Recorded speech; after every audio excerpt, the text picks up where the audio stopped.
तो 9 पदार्थ की हमारी चर्चा कई दिनों से चल रही है। उनमें से हमने पुण्य तत्व की चर्चा कंप्लीट की, पाप तत्व की हमारी चर्चा चल रही है। पिछले सेशन में हमने जो घाती कर्म है, एकांत पाप है, उस पर हमने चर्चा की थी। अब नेक्स्ट हम आगे की चर्चा और करेंगे। तो 3 जो ढाल हैं, इनमें से 3 दोहे कंप्लीट हो गए थे। आज हम 4th दोहे से स्टार्ट करेंगे। एक कर्म तो पुद्गल रूपी चौफरसी, त्याने खोटी करनी करे जीव लगाया, त्यारा उदासु खोटा खोटा जीवरा नाम, ते वाइज खोटा नाम कर्मरा कहाय। आचार्य भिक्षु ने जो 9 पदार्थ है, इसकी रचना मारवाड़ी भाषा में की है। उस समय हिंदी भाषा भी नहीं चलती थी, तो मारवाड़ी भाषा में ही बातें करते थे। मारवाड़ी भाषा में ही वो लिखना भी मारवाड़ी भाषा में करते थे, बनाते भी मारवाड़ी भाषा में करते थे, यानी राजस्थानी भाषा। ये राजस्थानी भाषा है। एक कर्म तो पुद्गल रूपी चौफरसी, एक कर्म यानी जो घाती कर्म है, यानी जो 8 कर्म है। 8 कर्म है वो क्या है? चौफरसी है, यानी 4 स्पर्श है। 8 स्पर्श में से 4 स्पर्श है। कौन कौन से है? शीत, उष्ण, स्निग्ध और रुक्ष। ये 4 स्पर्श है कर्म पुद्गल के। त्याने खोटी करनी करे जीव लगा। जब जीव खोटी करनी, यानी खोटी यानी बुरी करनी, बुरी करनी का मतलब बैड एक्टिविटी जब जीव करता है, तब क्या होता है? उससे वो कर्म का बंधन करता है। मन, वचन और शरीर की जब जब हम बैड एक्टिविटीज करते हैं, मन से नेगेटिव सोचते हैं, वचन से ऐसे शब्द का प्रयोग करते हैं, सामने वाले व्यक्ति को हर्ट हो सकता है। शरीर से भी हम बैड एक्टिविटीज करते हैं, उससे क्या होता है? जीव के कर्म का बंधन होता है, पाप कर्म का बंधन होता है। त्या सु खोटा खोटा जीवरा नाम, तेहवाइज खोटा नाम कर्मरा कहाय। उससे क्या है? कर्म के नाम भी खोटा, खोटा खोटा यानी बुरे, उनके उद्देश्य यानी पाप के उद्देश्य जीव के बुरे बुरे नाम है। तेहवाइज खोटा नाम कर्म कहाय। और जो कर्म मतलब जिस रूप में होता है, उसी रूप में उसका नाम हो जाता है। तो जो कर्म जैसी बुराई उत्पन्न करता है, उसका नाम भी उसी के अनुसार है। यानी पुण्य है तो पुण्य से व्यक्ति को साता साता मिलेगी। जब पाप का उदय होता है, तब जीव को असाता ही असाता मिलती है। तो उसी के अनुरूप जिस रूप में जो जीव को उत्पन्न करता है, साता असाता, उसी के अनुसार उनका नाम भी हो जाता है। जैसे शरीर में साता होती है तो बोलेंगे आपके साता वेदने का उदय है। यदि शरीर के किसी के असाता यानी बीमारी बीमारी चलती रहती है, तो उनको कहेंगे आपके असाता का उदय चल रहा है। यहाँ चारू कर्मरी जुदी जुदी प्रकृति, जुआ जुआ छे त्यारा नाम, त्यासु जुआ जुआ जीवरा गुण अटक्या, त्या थोड़ो सो विस्तार कहूं छुता। आचार्य भिक्षु क्या कह रहे हैं? ये यहाँ चारू कर्मरी जुदी जुदी प्रकृति, यानी जो घाती कर्म है, ज्ञानावरणी, दर्शनावरणी, मोहनी, अंता, जिनकी हम पिछले लेक्चर में चर्चा की थी। तो आचार्य भिक्षु कह रहे हैं कि ये जो 4 घाती कर्म है, वो एकांत पाप है। उनकी जुदी जुदी प्रकृति यानी अलग अलग उनकी प्रकृति है, उनके अलग अलग नाम है। जुआ जुआ है नहीं, अलग अलग, त्यारा नाम है ना, उनके अलग अलग नाम है। त्यासु जुआ जुआ जीवरा गुण अटक्या, उनसे जीव के अलग अलग गुण अटक्या नहीं, रुक गए, आच्छादित हो गए, अवरुद्ध हो गए। त्यारो थोड़ो सो विस्तार कहूं सुता, उनका मैं थोड़ा सा विस्तार करता हूँ, यानी विस्तार से मैं उनका एक्सप्लेन करता हूँ, विस्तार से मैं बताता हूँ, ऐसा आचार्य भिक्षु कह रहे। तो ज्ञानामणि कर्मरी प्रकृति 5 305 ज्ञान जीव न पावे, मत ज्ञानामणि मत ज्ञान रे आडी सूरत, ज्ञानामणि सूरत ज्ञान, सूरत ज्ञान न आवे। अच्छा, इसमें बता रहे कि ज्ञानावणी कर्मणि प्रकृति 5, तो ज्ञानावणी कर्म है उसकी प्रकृति, उत्तर प्रकृति कितनी है? 5 प्रकृति है। 5 प्रकृति कौन कौन सी है? मति ज्ञान आवरण, श्रुति ज्ञान आवरण, अवधि ज्ञान आवरण, मन परे ज्ञान आवरण, केवल ज्ञान आवरण। ये ज्ञानावरणी कर्म की 5 उत्तर प्रकृति है। 305 ज्ञान जीव न पावे, उनके उदय से, ज्ञानावरणी कर्म की 5 प्रकृति है, उनका उदय होता है, तब जीवों को 5 जो ज्ञान है वो प्राप्त नहीं होता है। क्योंकि नंदी सूत्र में 5 ज्ञान की चर्चा की गई है। मति ज्ञान, श्रुति ज्ञान, अवधि ज्ञान, मन पर ज्ञान, केवल ज्ञान। ये इनकी प्राप्ति कब नहीं होती है? जब 5 प्रकृति का उदय होता है, यानी मति ज्ञानावरणी कर्म का उदय होता है, तब तक जीव को मति ज्ञान की प्राप्ति नहीं होती है। मति ज्ञान किसे कहते हैं? इंद्रिय और मन के माध्यम से जो ज्ञान होता है, जो 5 इंद्रिय है हमारे पास, जो मन है, उनके माध्यम से जो ज्ञान होता है उसे कहा जाता है मति ज्ञान। तो मति ज्ञान में व्यक्ति समझता है, सब कुछ अंडरस्टैंडिंग अच्छी होती है मति ज्ञानावरणी कर्म के शोभसम से। लेकिन मति ज्ञानावरणी कर्म का उदय कब होता है? मति ज्ञान का उदय कब होता है? जब मति ज्ञानावरणी कर्म प्रकृति आड़ी आती है, यानी बीच में रुकावट डालती है, यानी मति ज्ञानावरणी कर्म का उदय होता है, तब जीव को मति ज्ञान की प्राप्ति नहीं होती है, यानी सुनने समझने की शक्ति उसमें नहीं होती है। और जब श्रुत ज्ञानावरणी कर्म की प्रकृति का उदय होता है, तब जीव को श्रुत ज्ञान की प्राप्ति नहीं होती है, यानी शास्त्रों का वो अभ्यास नहीं कर सकता है, समझ नहीं सकता है, समझा भी नहीं सकता है। मति ज्ञान में समझ लेता है लेकिन समझाने में सक्षम नहीं होता है। श्रुत ज्ञान में जीव समझ भी लेता है, दूसरों को अच्छी तरह से बात को भी गले उतार सकता है, नहीं समझा सकता है। तो जब तक श्रुत ज्ञानावरणी कर्म का उदय रहता है, तब जीव को श्रुत ज्ञान की प्राप्ति नहीं होती है। और जब अवधि ज्ञानावरणी कर्म का उदय होता है, तब अवधि ज्ञान की प्राप्ति नहीं होती है। अवधि ज्ञान किसे कहते हैं? जो 5 इंद्रिय मन की सहायता के बिना डायरेक्ट आत्मा के माध्यम से जो रूपी पदार्थ का लिमिट के साथ, मर्यादा के साथ जो ज्ञान होता है, अवधि यानी लिमिट, मर्यादा, मर्यादा के साथ जो रूपी पदार्थों का ज्ञान होता है आत्मा के माध्यम से, वो होता है अवधि ज्ञान। अवधि ज्ञानावरणी कर्म का जब तक उदय होता है, तब तक जीव को अवधि ज्ञान की प्राप्ति नहीं होती है। और मनः परे ज्ञानावरणी कर्म की प्रकृति का जब उदय होता है, तब तक मनः परे ज्ञान की प्राप्ति नहीं होती है। मनः परे ज्ञान का काम क्या है? माइंड रीडिंग, सामने वाले व्यक्ति के मन में क्या विचार चल रहा है। संगी जी यानी जिसके मन है, उनके मन में क्या क्या भाव चल रहे, क्या क्या थॉट्स चल रहे हैं, वो कौन जान सकता है? जिसके पास मनः परे ज्ञान होता है। तो तीर्थंकर होते हैं, कहा जाता है दीक्षा लेते ही उनको मनः परे ज्ञान की प्राप्ति होती है। केवल ज्ञान की प्राप्ति करने के लिए उनको साधना करनी पड़ती है। तो मनः परे ज्ञानावरणी कर्म का उदय होता है, तब तक जीव को मनः परे ज्ञान की प्राप्ति नहीं होती है। और केवल ज्ञानावरणी कर्म का जब उदय होता है, केवल ज्ञानावरणी कर्म का, तब तक केवल ज्ञान की प्राप्ति नहीं होती है। तो सबसे भयंकर प्रकृति है केवल ज्ञानावरणी कर्म। तो केवल ज्ञानावरणी कर्म जब तक नष्ट नहीं होगा, क्षय नहीं होगा, तब तक केवल ज्ञान की प्राप्ति नहीं होगी। कहा जाता है 4 जो प्रकृति है, ये जब उनका क्षोभसम होता है, तब मति ज्ञान, श्रुत ज्ञान, अवधि ज्ञान, मन पर ज्ञान की प्राप्ति होती है। लेकिन जो केवल ज्ञानावरणी कर्म है, उनका क्षोभसम नहीं होता, उनका क्षय होता है। तो केवल ज्ञानावरणी कर्म की प्रकृति जो है, उनका जब क्षय हो जाता है, तब केवल ज्ञान की प्राप्ति होती है।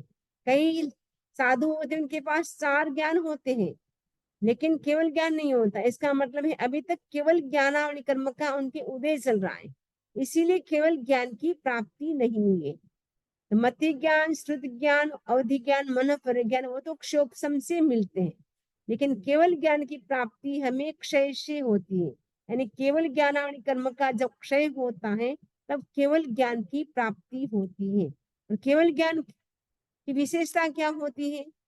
वो संसार में जितने भी पदार्थ हैं, सभी द्रव्य, सभी पदार्थ को जो भी है उनको अपनी हथेली की जैसे रेखा हम साक्षात देख सकते हैं, वैसे ही संसार में जो भी द्रव्य है, जो भी पर्याय है, उन सबको वो हथेली की रेखा की तरह बंद आंखों से भी वो जान सकते हैं, देख सकते हैं। ये केवल ज्ञान की विशेषता है।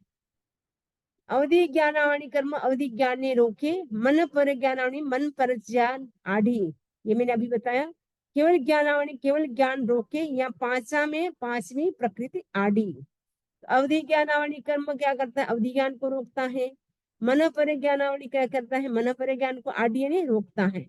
और केवल ज्ञानावणी कर्म केवल ज्ञान को रोकता है, यानी आने नहीं देता है।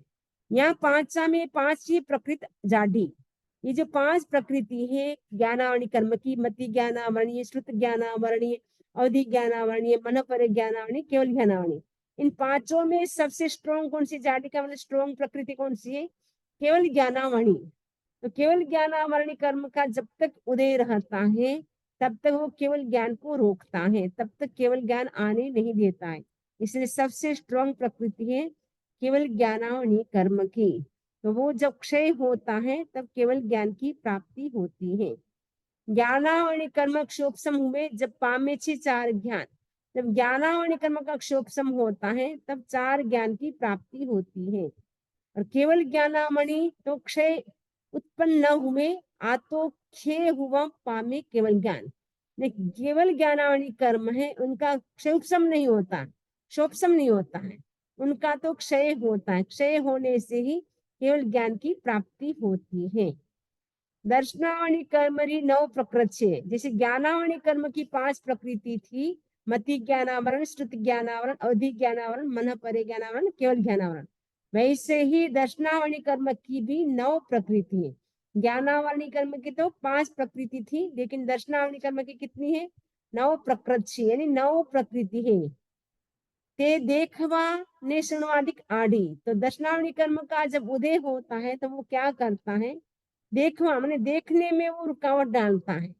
यानी दर्शनावणी कर्म का उदय होता है जीव को, वो या तो ब्लाइंड होगा, अब बराबर देख नहीं पाएगा, और सुनने की शक्ति भी उसकी कम होती है, तो सुन नहीं पाएगा या सुन करके वो समझ नहीं पाएगा, देख नहीं पाएगा या देख करके भी वो पहचान नहीं पाएगा।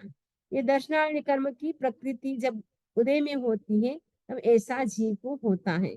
कभी कभी हम देखते हैं कई लोग होते हैं आंखों से देखते नहीं है बराबर, सुनते नहीं है, बोलते नहीं है। इसका मतलब क्या है? उनके दर्शनावली कर्म का उदय चल रहा है। ज्ञानावरणी दर्शनावरणी कर्म का फल एक जैसा ही है, तो वो पांचों इंद्रियों उनको बराबर नहीं मिलेगी। जब ज्ञानावरणी दर्शनावरणी कर्म का उदय होगा तब उसका रिजल्ट आता है। यानी सुनने की शक्ति नहीं होगी, देखने की शक्ति नहीं होगी, बोलने की शक्ति नहीं होगी, टेस्ट करेगा लेकिन पता नहीं चलेगा टेस्ट क्या है, सूंघेगा, स्मेल लेगा, लेकिन ये पता नहीं चलेगा स्मेल किसकी है, या तो स्मेल ही नहीं आएगी या पहचान नहीं पाएगा उस स्मेल को। ये पांच जब दर्शनावली कर्म का उदय होता है तब जीव को देखवाने यानी देखने की शक्ति, यानी या तो ब्लाइंड होगा या उसकी आंखों की रोशनी बहुत कम होगी। सुनवादिक आड़ी, और सुनने की शक्ति भी कभी कभी होता है एकदम या तो बहरा होता है या बिल्कुल भी वो सुनता नहीं है या बहुत कम सुन पाता है। वो क्या करता है? सुनने में भी वो अंतराय डालता है, यानी रोकता है, सुन नहीं सकता उसके उदय से। जीव ने जाबक कर देवे अंधा, जाबक यानी पूर्ण रूप से बिल्कुल जीव को क्या कर देता है? दर्शनावली कर्म का उदय होता है तो अंधा यानी अंधा कर देता है। क्या केवल दर्शनावली सगला में जाडी। तो इसमें भी जो ये नव प्रकृति है उनमें भी केवल दर्शनावली कर्म की प्रकृति सबसे स्ट्रोंग है, क्योंकि जब तक केवल दर्शनावली कर्म का उदय होता है तब तक केवल दर्शन की जीव को प्राप्ति नहीं होती है। इसलिए सबसे स्ट्रॉन्ग प्रकृति बताई गई है। चसु दर्शनावली कर्म उदयसु जीव चसु रहित हुए अंध अयान। चक्षु दर्शनावली कर्म का जीव को जब उदय होता है तब जीव क्या होता है? चक्षु रहित होता है, नहीं एकदम अंधा अंधा होता है, ब्लाइंड होता है। अयान यानी अज्ञानी होता है, तब तक उसे ज्ञान की प्राप्ति नहीं होती है, यानी कुछ भी जान नहीं पाता है, पहचान नहीं पाता, अज्ञान ही रहता है उसके अंदर। अचसु दर्शनावली कर्म रे जोगे चारों इंद्रियरी पर जाए हान। अचक्षु दर्शनावली कर्म का जब उदय होता है जीव को, तो चार जो इंद्रिय हैं शेष, आंखों के अतिरिक्त चार इंद्रिय, वो भी हान यानी उसका भी वो क्षय होता है, यानी इंद्रिय क्षीण होती है, यानी परिपूर्ण इंद्रियां उनको नहीं मिलती है। अवधि दर्शनावली कर्म उदयसु अवधि दर्शन न पामे जीव। जब अवधि दर्शनावली कर्म का जीव को उदय होता है, तब अवधि दर्शन की प्राप्ति नहीं होती। केवल दर्शनावली तणे प्रसंगे उपजे नहीं केवल दर्शन। और केवल दर्शनावली कर्म का जब उदय होता है, उसका जब प्रसंग होता है, तो उसके केवल दर्शनावली कर्म के उदय से जीव को केवल दर्शन की प्राप्ति नहीं होती है।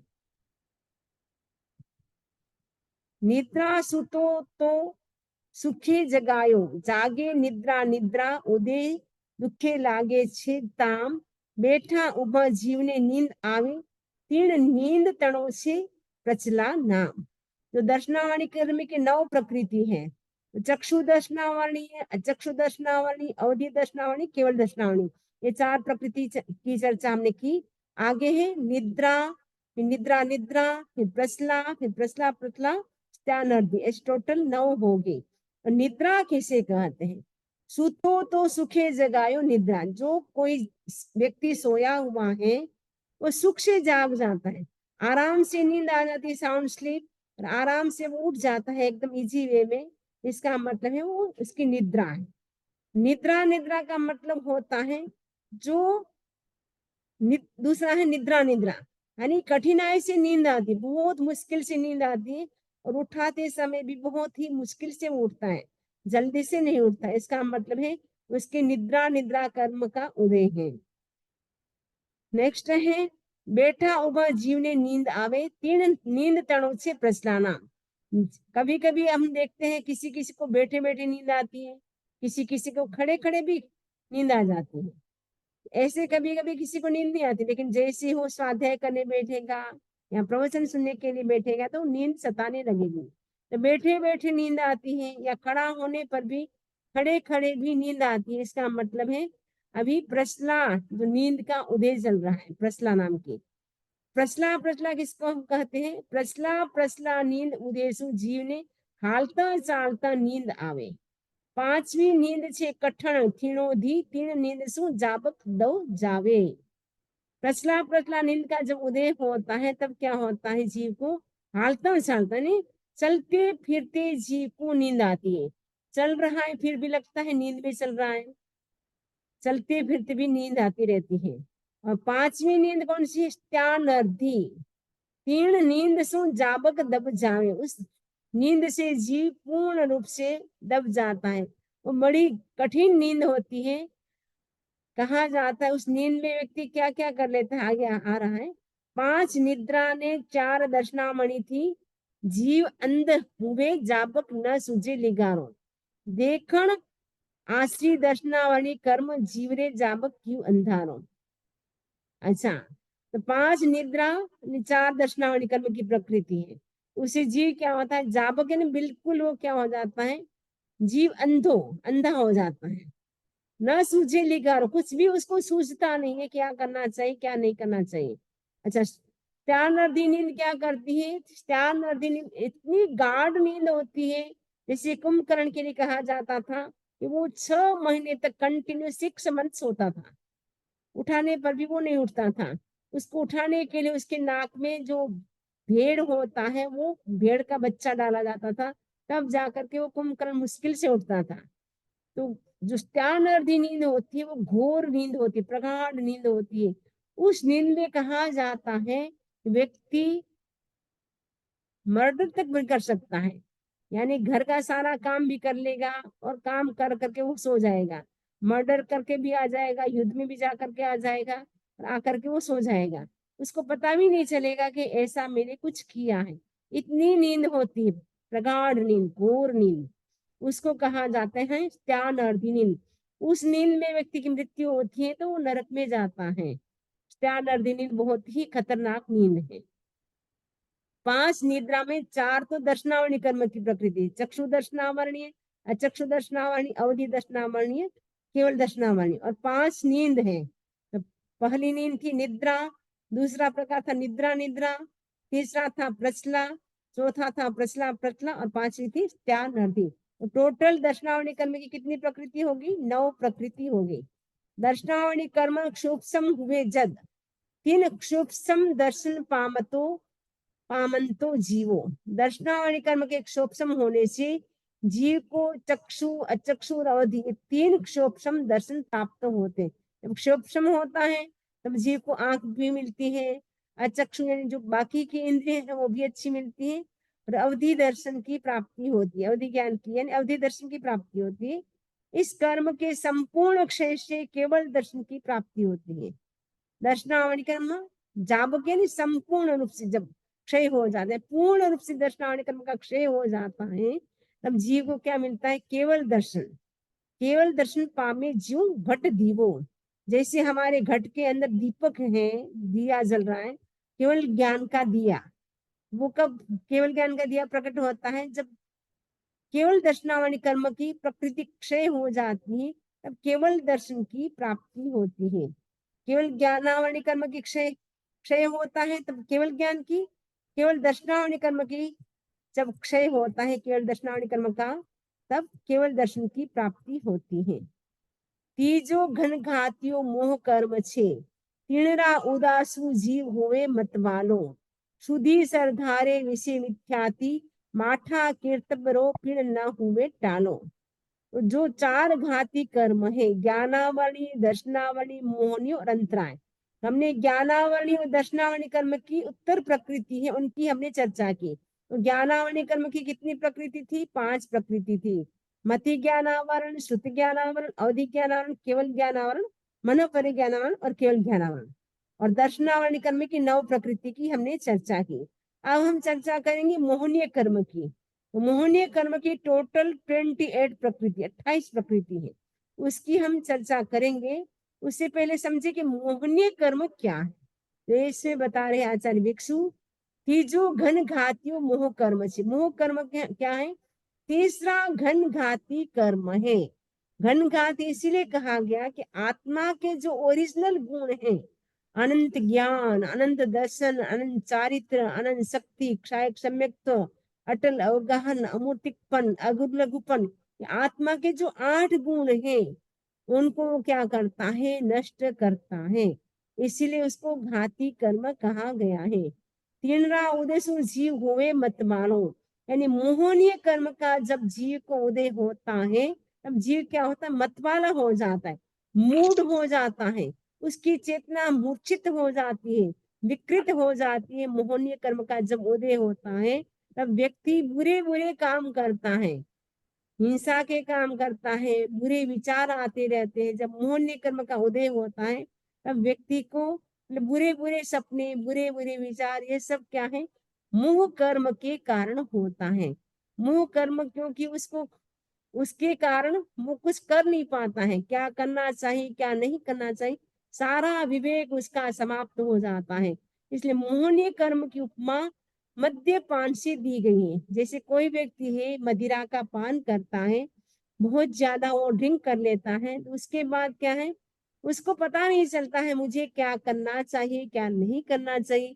वैसे ही जब मोहनीय कर्म का उदय होता है तब जीव भी कुछ भी समझ नहीं पाता है, क्या करना चाहिए क्या नहीं करना चाहिए, एकदम मूर्छित उसकी चेतना हो जाती है, विकृत हो जाती है, मूड बन जाता है। सुधी सरधारे विषय मिथ्याति, माठा कीर्तबरो पिण न हुए टालो। इस कर्म के उदय से क्या है? जीव को सुधी यानी सही श्रद्धा नहीं होती है, क्योंकि मोहनीय कर्म का उदय चल रहा है। सुधी श्रद्धारे विषय मिथ्याति ने सच्ची श्रद्धा के विषय में मूड और मिथ्याति होता है। माठा कीर्तबरो पिण न हुए टालो, और उसके कारण माठा यानी बुरे कार्य का भी परिहार नहीं होता, नहीं बुरे कार्य को भी वो छोड़ नहीं पाता है। जब मोहनीय कर्म का उदय होता है तो वो एकदम मूड बन जाता है, चेतना मूर्छित हो जाती है, और सच्ची श्रद्धा उसको नहीं हो पाती है, सही श्रद्धा नहीं हो पाती है, और उसके कारण वो क्या करना चाहिए क्या नहीं करना चाहिए सब भान भूल जाता है। मिथ्यात्व के कारण ही व्यक्ति क्या करता, मोहनीय कर्म के उद्देश्य से ही जीव क्रोध मान माया लोभ ये जो भी करता है, राग द्वेष, ये सब कौन करवाता है? मोह कर्म करवाता है। मोह कर्म की बड़ी फैमिली है, छोटी फैमिली नहीं, बहुत बड़ी फैमिली है। मोह कर्म को एक किंग कहा जाता है, राजा कहा जाता है। मोह कर्म को जीतना सबसे कठिन है। बाकी कर्म तो एक मोह कर्म अगर जीत लिया हमने तो बाकी कर्म तो अपने आप ही जीत लेंगे। मोहनी कर्म को जीतने के लिए हमें कई जन्म लग जाते हैं। एक जन्म में नहीं होता, उसके लिए कई जन्मों तक हमें साधना करनी पड़ती है, तब जा करके हमारा मोह कर्म नष्ट होता है। जब मोह कर्म नष्ट होगा तो उसके साथ साथ तीन जो कर्म है, ज्ञानावली, दर्शनावली, अंतराय, अपने आप ही क्षय हो जाएंगे। लेकिन सबसे पहले हमें क्षय किसको करना है? मोह कर्म को। मोह कर्म ही जीव को संसार में परिभ्रमण करवाता है। मोह कर्म की स्थिति कितनी है? मैक्सिमम 70 कोटा कोटि सागरोपम तक ये मोह कर्म आड़ा आता है। यानी तब तक जीव क्या करना चाहिए क्या नहीं करना चाहिए वो समझ नहीं पाएगा। मोह कर्म के उदय के कारण वो मिथ्यात्व बना रहता है। राग, द्वेष, क्रोध, मान, माया, ये सब कुछ कौन करवाता है? मोह कर्म करवाता है। मोह कर्म का मतलब क्या है? ऐसा नहीं ममत्व करना, ममत्व के साथ साथ ये राग द्वेष जो भी हम करते हैं, गुस्सा करते हैं, ईगो करते हैं, माया करते हैं, चीटिंग करते हैं, लोभ करते हैं, वो सब कौन करवाता है? मोह कर्म कराता है। तो मोह कर्म तना दोष भेद कहा जीर्ण, दर्शन मोहनी ने चारित्र मोहनी कर्म। अच्छा, मोह कर्म के दो भेद कहे भगवान ने, कौन कौन से? दर्शन मोहनी और चारित्र मोहनी। दर्शन मोहनी और चारित्र मोहनी वो किसके भेद है? मोह कर्म के दो भेद है, दर्शन मोहनी और चारित्र मोहनी। इन जीवरा निज गुण दोष बिगाड़िया, एक समकत ने दूजो चारित धर्म। तो दर्शनावणी कर्म क्या करता है? दर्शन मोहनी कर्म क्या करता है? जीव को सम्यक तत्व को आने नहीं देता है। यानी जब तक जीव के दर्शन मोहनी कर्म का उदय होता है तब तक जीव को सम्यक की प्राप्ति नहीं होती है। और चारित्र मोहनी कर्म का उदय होता है तब तक जीव को चारित्र की प्राप्ति नहीं होती, यानी तब तक वो साधु नहीं बन सकता है, संयम की प्राप्ति नहीं होती। तो चारित्र को रोकने वाला कर्म है चारित्र मोहनीय कर्म, और सम्यक को रोकने वाला है दर्शन मोहनीय कर्म। तो दर्शन मोहनीय कर्म का जब क्षय होता है तो क्षायिक सम्यक्त की प्राप्ति होती है, क्षोपम होता है तो क्षोपम सम्यक्त की उपशम होता है तो औपशमिक सम्यक्त की प्राप्ति होती है। भले दर्शन मोहने उदय हुए जब सुध समकीर्ति जीवरो हुए मिथ्याति। जब दर्शन मोहनीय कर्म का उदय होता है तब जीव क्या होता है? सम्यक्ति, शुद्ध सम्यक्ति जीव भी क्या हो जाता है? मिथ्यात्वी हो जाता है। सपोज किसी को सम्यक्त्व आ गया लेकिन बाद में उसके जो कसाय है इतने तीव्र हो गए, इतना मोह कर्म का उदय हो गया तो सम्यक्त्व भी चला जाता है। एक क्षायिक सम्यक्त्व ऐसा है आने की बात नहीं जाता है, शेष सम्यक्त्व तो हमें आते हैं जाते रहते हैं। यदि हम तेज गुस्सा करते हैं, ईगो करते हैं, मान माया लोभ जो भी हम करते हैं अनंत अनुबंधी की कैटेगरी में अगर हैं तो हमारा सम्यक्त्व भी चला जाता है। चरित्र मोहनी कर्म उदय जब चरित्र होने हुए शकायरो घाती। यदि चारित्र किसी ने दीक्षा ले ली लेकिन बाद में चारित्र मोहनी कर्म का उदय हो गया तो वो क्या करेगा? चारित्र को खो करके वो वापस शकाय जीव की घाती यानी हिंसा करने लग जाता है। आते ही वो हिंसा के काम में वो लग जाता है। पहले तो उसका क्षोभम था तब उसने चारित्र को ग्रहण किया, लेकिन बाद में चारित्र होने कर्म का उदय होने से वो क्या करता है? चारित्र होने कर्म का उदय होने से चारित्र जो था, संयम था, रत्न था, वो क्या होता है? उसका खो जाता है, उसको खो देता है और छकाय जीव की हिंसा वो करता है। छकाय यानी पृथ्वी काय, अप काय, तेजस काय, वायु का, वनस्पति का, त्रस इनकी हिंसा वो करता रहता है। दर्शन मोहनीय कर्म उदय सुधी श्रद्धा समकत नावे। दर्शन मोहनी उपशम हुए जब उपशम समकत निर्मली पावे। यानी दर्शन मोहनीय कर्म का जब जीव के उदय होता है तो सुधी श्रद्धा समकत आवे, समकत नावे यानी शुद्ध श्रद्धान सम्यक तो नहीं आता है। यानी तब तक सम्यक्त की प्राप्ति नहीं होती है, दर्शन मोहनीय कर्म का उदय होता है। दर्शन मोहनीय मोहनी उपशम हुए, दर्शन मोहनीय का उपशम होता है, उपशम सम्यक्त की प्राप्ति होती है। निर्मलिन पवित्र औष्मिक सम्यक्त की प्राप्ति होती है। औष्मिक सम्यक्त की प्राप्ति होती है वो कब होती है? जब दर्शन मोहन कर मोह कर्म है उसका उपशांत, उपशम यानी शांत होता है, तब उपशम सम्यक्त की प्राप्ति होती है। दर्शन मोहन जाबक खय हुए, जब खायक समकित सासती पावे।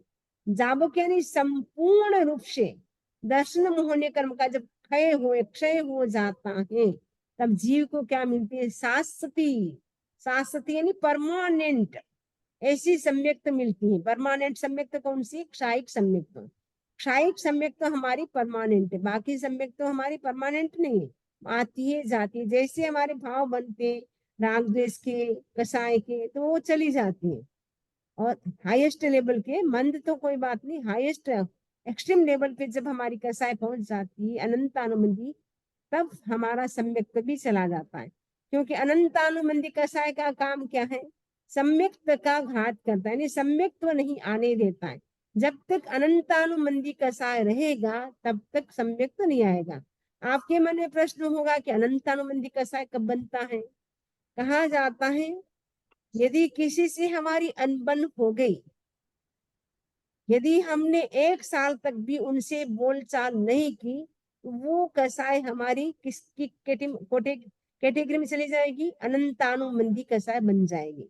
वो कसाय हमारी अनंतानुमंदी कसाय बन जाएगी। अनंतानुमंदी कसाय जब बन जाएगी, उसके बाद हमारा जो सम्यक्त तो यदि है हमारे पास, वो चला जाएगा। तो सम्यक्त का घात करने वाला है अनंतानुमंदी कसाय। और अनंतानुमंदी कसाय कब तक रहता है? संख्यात काल भी रह सकता है, असंख्यात काल भी रह सकता है, और अनंत काल भी रह सकता है। अनंत काल तक आपस में अनबन रहेगी, एक दूसरे को मारने वाले बनेंगे, वो अनंतानुबंधी कसाय के कारण होता है। अनंतानुबंधी कसाय अगर है तो हमें क्या करना? किसी के साथ अनबन है, हमारी बोलचाल बंद है, तो हमें क्या करना है? उनके पास जाकर के हमें क्षमा याचना मांगनी है। क्या मुख ऐसी परिस्थिति थी, मिसअंडरस्टैंडिंग हो गई थी, जो भी हुआ था, आज हम उस भूल के लिए आपसे क्षमा याचना करते हैं। ऐसे नहीं खमत खावना समझ के दिन बोल दिया, लेकिन अंदर में वही भाव है, डिलीट कर देना चाहिए। जैसे हम कंप्यूटर में जो भी अनावश्यक चीजें होती है उसको क्या करते हैं? डिलीट कर देते हैं। ऐसा नहीं कि कॉपी भी कर लेते हैं डिलीट कर दे, ऐसा नहीं। जैसे आपने खमत खावना किया, मिच्छामि दुक्कडम, लेकिन अंदर तो आपने टेस्ट कॉपी कर ली, अंदर तो वही भाव चल रहा है। उस व्यक्ति को देख करके आपके मन में गुस्से का भाव आ रहा है, उसके प्रति द्वेष का भाव आ रहा है, उसके प्रति बुरे विचार आ रहे हैं, नफरत हो रही है, उनके प्रति घृणा हो रही है। इसका मतलब है अभी तक हमारे अंदर अनंतानुबंधी कसाय चल रहा है। यदि अनंतानुबंधी कसाय नहीं होता तो वो भाव नहीं होते। तो हमें क्या करना है? संवत्सरी का खमत खावना तो हमें अवश्य ही करना चाहिए। यदि उस दिन भी हम खमत खावना नहीं करते तो सम्यक तो हमारा चला जाता है। और मिथ्यात्वी जो अनंतानुबंधी कसाय, तो जीव को क्या है? अनंत काल तक संसार में परिभ्रमण कराता रहता है। चारित्र मोहिनी कर्म उदेशु सर्व विरत चारित्र नहीं आवे। दशनावणी कर्म का उदय होता है तो क्षायिक सम्यक्त की प्राप्ति नहीं होती है। और चारित्र मोहनी कर्म का जब उदय होता है तो सर्व विरत यानी पूर्ण रूप से हम चारित्र धर्म का पालन नहीं कर सकते, यानी चारित्र की प्राप्ति नहीं होती है। साधु के 5 महाव्रत हैं, अहिंसा, सत्य, अचौर्य, ब्रह्मचर्य और अपरिग्रह, ये जो महाव्रत है। और चारित्र 5 है, सामायिक चारित्र, छेदोपस्थापन चारित्र, परिहार शुद्धि चारित्र, यथाख्यात और वीतराग चारित्र। इन चारित्र की प्राप्ति नहीं होती है जब चारित्र मोहनी कर्म का उदय होता है। चारित्र मोहनी उपशम हुए जब उपशम चारित्र निर्मला पावे। जब चारित्र मोहनी कर्म का उपशम होता है तब निर्मल उपशम चारित्र की प्राप्ति होती है। चारित्र मोहनी जाबक खय हुए तो खायक चारित्र आवे स्वीकार। जब चारित्र मोहनी कर्म का जाबक बिल्कुल क्षय हो जाता है तो खायक चारित्र आवे स्वीकार, तो क्षायक सम्यक्त की जीव को प्राप्ति होती है। चारित्र मोहनी क्षय उपशम हुए जब क्षयोपशम चारित्र पामे श्यान। चारित्र होने कर्म का क्षय होता है, उपशम होता है, तब क्या होता है, उनको चार क्षोपशम चारित्र प्राप्त करता है। यानी चारित्र होने कर्म का जब क्षय उपशम यानी क्षोपशम होता है, तब क्षोपशम चारित्र की प्राप्ति होती है। चारित्र होने कर्म के उद्देश्य सर्व विरक्ति रूप चारित्र नहीं आता। इस कर्म का उपशम होने से जीव निर्मल उपशम चारित्र पाता है, और इसका संपूर्ण क्षय होने से उत्कृष्ट क्षायिक चारित्र प्राप्त करता है। इसके क्षोपशम से जीव चार क्षोपशम चारित्र प्राप्त करता है। यानी एक यथा क्या चारित्र को छोड़ करके वो सब चारित्र को प्राप्त कर लेता है। जीव तना उदे भाव निपनाने कर्म तना उदासु पीछाणो। जीवरा उपशम भाव निपनाने ते कर्म तना उपशम सु जानो। जीव के जो औदिक भाव निष्पन्न होते हैं, ये कर्म के उद्देश्य होते हैं, ऐसा पहचानो। कभी हमारा उदय भाव चलता है, कभी हमारा उपशम भाव चलता है, कभी क्षायिक भाव चलता है। वो क्यों चलता है? वो कर्म का उदय होता है। तो व्यक्ति कभी कभी चाहता है कि बुरे विचार करना नहीं चाहता है, बुरे भाव नहीं चाहता कि मेरे भीतर बुरे भाव आए, बुरे नेगेटिव थॉट्स आए, फिर भी वो अपने आप आ जाता है। वो क्यों होता है? वो कर्म का उदय ऐसा चल रहा है, व्यक्ति के भीतर नहीं चाहते हुए भी आ जाते हैं। तो उसको हम प्रयत्न पूर्वक, उनके लिए हमें साधना करनी पड़ती, तब जाकर के वो, जब भी हमें नेगेटिव थॉट्स आए, बुरे भाव आए, वापस हमें पॉजिटिव सोचना, नहीं मुझे बुरे विचार नहीं करना है, मुझे नेगेटिव थॉट्स नहीं करना है, मुझे किसी का बुरा नहीं सोचना है। वो हमें बार बार अपने आप को क्या करना पड़ेगा? मोटिवेट करना पड़ेगा। तो जीव तना उदय भाव निपनाने ते कर्म तना उदासु पिछाणो। कर्म के उदय से जीव का उदय भाव होता है। जीवरा उपशम भाव निपनाते कर्म तना उपशम सो। जब जीव का उपशम भाव होता है, वो भी कर्म का जब उपशम होता है, तो जीव का क्या उपशम भाव चलता है। जब जीव का उदय भाव चलता है, तब जीव के क्या है, कर्म का उदय होता है, तो जीव के भी उदय भाव चलता है। जीवरा क्षायिक भाव निपना ते तो कर्म तणो क्षय हुआ सुताम। क्षायिक भाव जब होता है, वो कर्म का जब क्षय होता है, तो क्षायिक भाव उत्पन्न होता है। जीवरा क्षोपसम भाव निपना क्षोपसम कर्म हुआ सुना। और जब जीव के क्षोपसम होता है, कर्म का क्षोपसम होता है, तो क्षोपसम भाव होता है। जीवरा जेवा जीवा भाव निपना ते जेवा जेवाचे जीवरा नाम। जैसे जैसे जीव के भाव होते हैं, वैसे वैसे उस जीव का नाम हो जाता है। उदय भाव चलता है, औदयिक भाव बोलेंगे। उपशम चल रहा है तो औपशमिक भाव बोलेंगे। क्षय हो रहा है तो क्षायिक भाव बोलेंगे, और क्षोपशम हो रहा है तो क्षोपशम भाव। और पारिणामिक भाव तो सभी जीवों के होता है, जीव के भी होता है, अजीव के भी होता है। इस प्रकार 25 गाथा हमारी कंप्लीट हुई है। इससे संबंधित किसी को कोई प्रश्न हो तो पूछ